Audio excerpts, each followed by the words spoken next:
Hi everybody, this is Lowell and we're talking about how to start a music school. And this section we're dealing with what I call core competencies that every musician should know and every music school should be teaching. And I wanted to start off by talking about really the building blocks of musical success, and that is scales.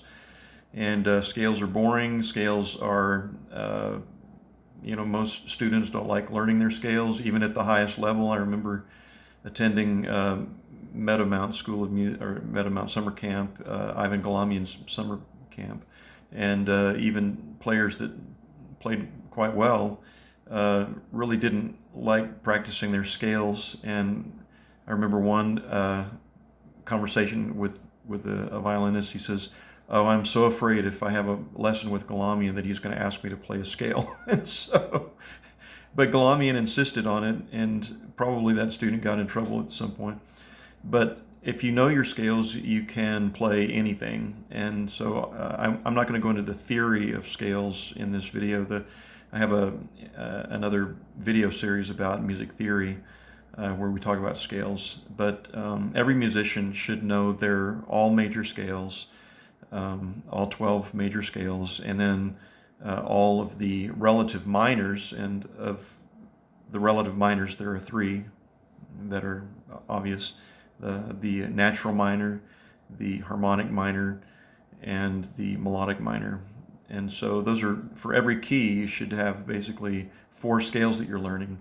And there are, all sorts of different ways of doing scales for every instrument, but what's typical for most instruments is a 3-octave scale.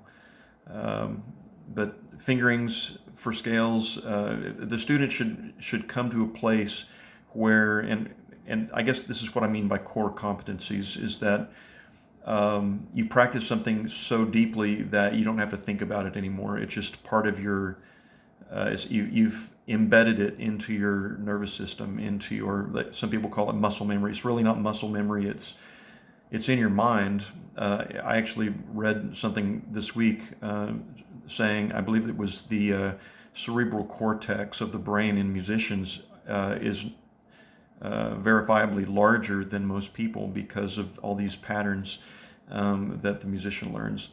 And so there are things in your, if you want to call it muscle memory or whatever you want to call it, it's a learned process that you don't have to think about.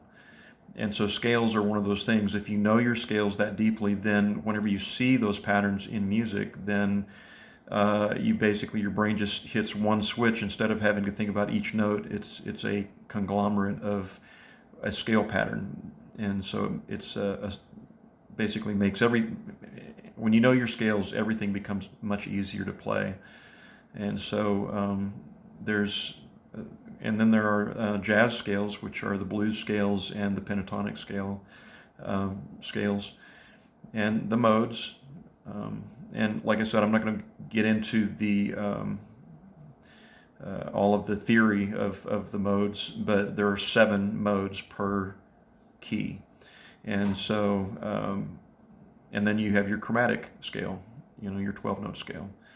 So that's got to be building block number 1. Number 1 thing that a teacher should insist his student knows are all of his scales.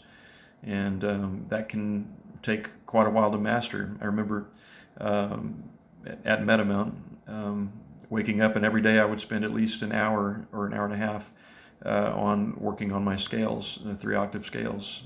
And it took probably two years to really master on a daily basis of working, hour to an hour and a half every day to really master all of the scales. And so, but it's critical. If you're going to train successful musicians, they have to know their scales.